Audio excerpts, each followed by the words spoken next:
You can't kill me. My life is in the hands of God. I'm a man of God.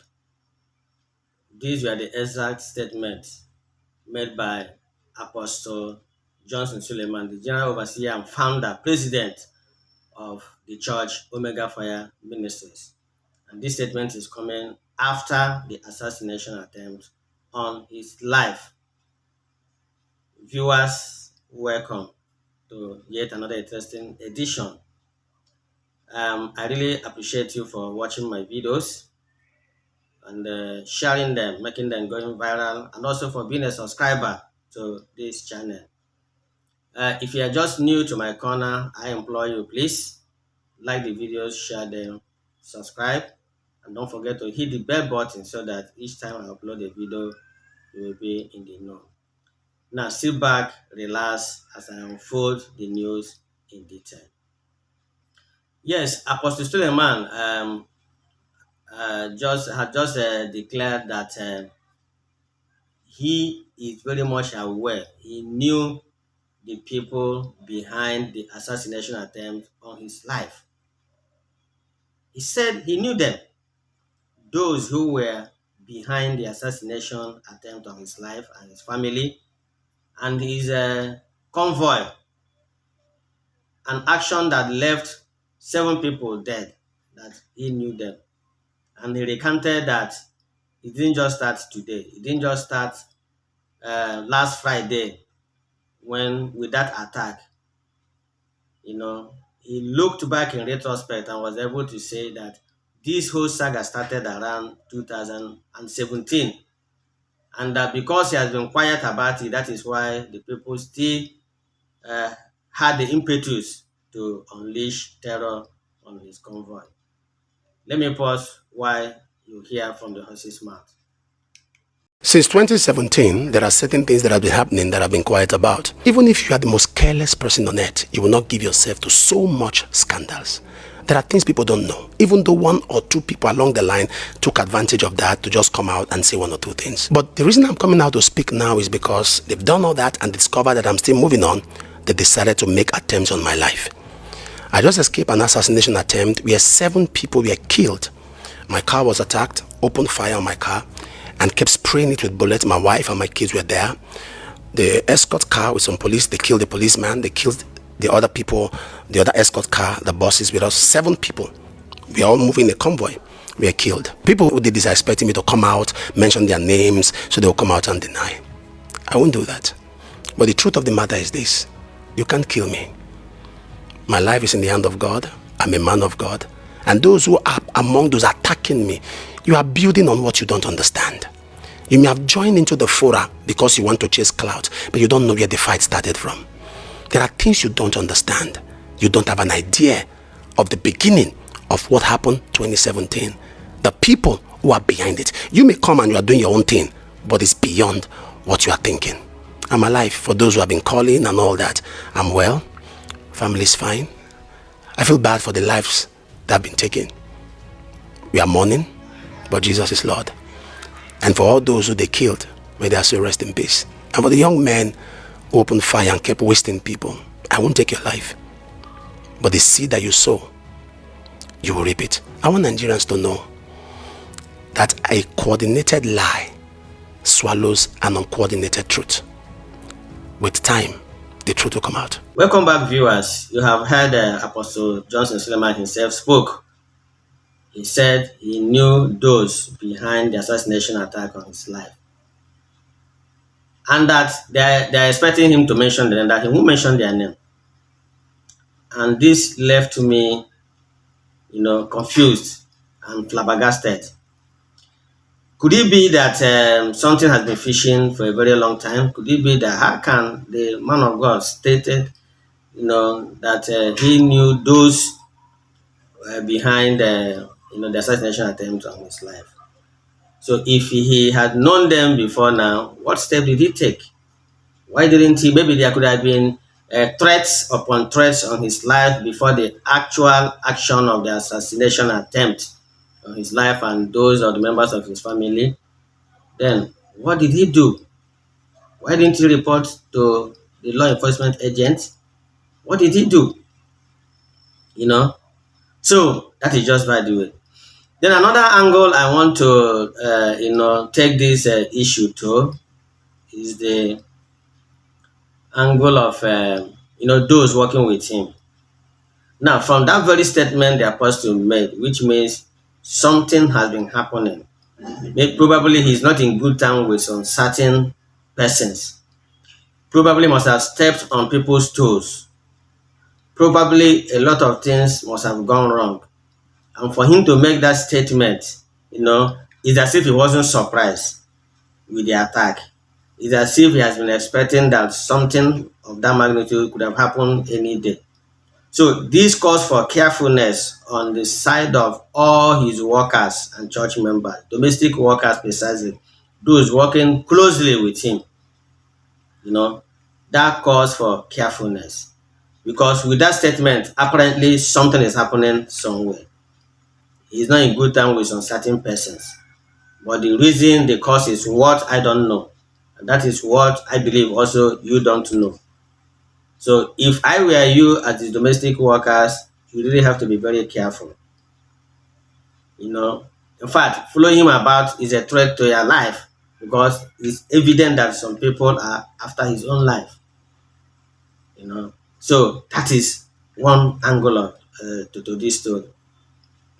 Then another area I want to look at is also the issue of the police killing the suspect that was handed alive to them. According to the clergyman, immediately after the assassination attempt on his life, you know, one of the suspects, was caught, alive, was caught in the scene of the attack. And then, ordinarily, the right thing to do is to hand that suspect over to the law enforcement agent, the police precisely. And that was exactly what happened. But according to Apostle Johnson Suleman, immediately the suspect was handed over to the police. The police labeled him a kidnapper, changed the story, that the entire story revolves around a kidnapping attempt, and then they killed the suspect instantly. They killed the suspect. And with that, another dimension has, arisen on the whole matter, because Apostle Johnson Suleman is looking at it that something is fishy. Is the police trying to cover up something? Does it mean that the police are aware of the mastermind of this assassination attack on this clergyman? If they are, what did they do as a law enforcement agent? Are they not responsible to protect lives and properties of the citizenry? So what has gone wrong? What has changed? If they are aware, if they are on the, if they are aware, or if they are in the know as far as this matter is concerned, what did they do? Why would they kill a suspect that was handed over to them? What are they trying to cover up? Who are they trying to protect? Whose interests are they trying to protect? So that Apostle Suleman did not take lightly. He has reported the matter to the Inspector General of Police through the state Commissioner of Police, and from reliable sources, the DPO of that particular vicinity has been, called back, has been withdrawn, and Apostle Suleman is now calling for a serious investigation into the matter. Why would the police kill the suspect? At least through that suspect, at least investigation would have started, and possibly he could have, make some revelations that will help to track those responsible for that dastardly act of assassination attack on the clergyman and his family and entourage, his convoy. Now the police has killed that suspect.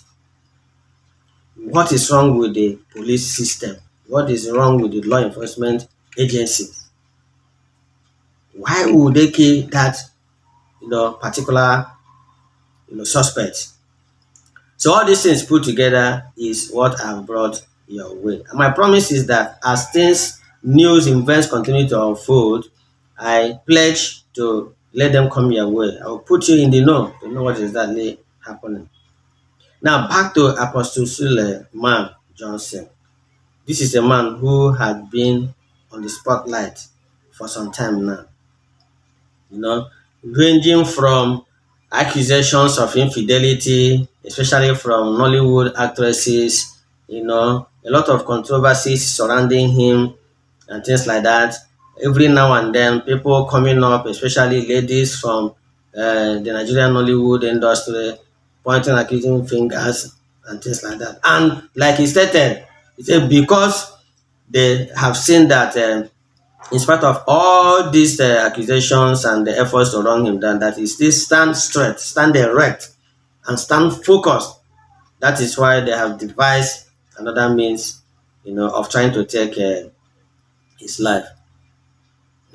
So, as the matter continues to unfold, like I promised you, I will continue to give you news of the event. I will continue to give you news. I will continue to bring your way things as they are unfolding.